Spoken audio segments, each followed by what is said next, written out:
Un marché en plein cœur de Gaza, soumis à un sévère embargo par Israël depuis la prise de pouvoir du Hamas en 2007.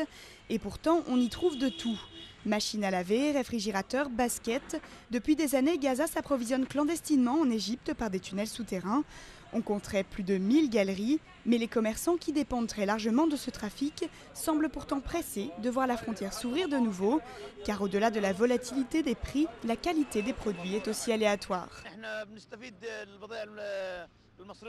Nous profitons des marchandises qui viennent d'Égypte. Ces marchandises nous permettent de contourner le blocus. Si les marchandises arrivaient de façon légale, elles seraient en bien meilleur état, parce que la plupart du temps, elles arrivent cassées ou endommagées.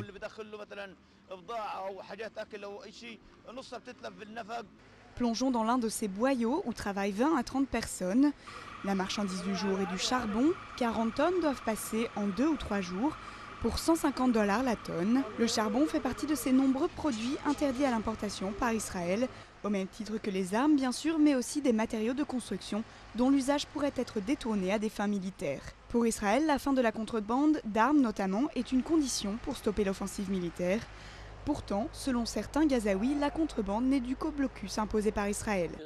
Si la frontière était ouverte, les tunnels fermeraient et ils n'intéresseraient plus personne. Israël fait pression pour laisser entrer les biens électriques et depuis, les marchands ont arrêté d'en importer.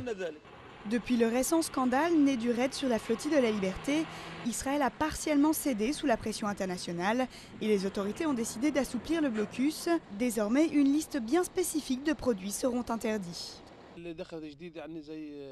Les nouvelles denrées qui entrent sont le chocolat, les jus, les câbles, les marchandises électriques, des vêtements, des choses qui ne venaient pas par la frontière avant, mais qui étaient quand même trouvables sur le marché.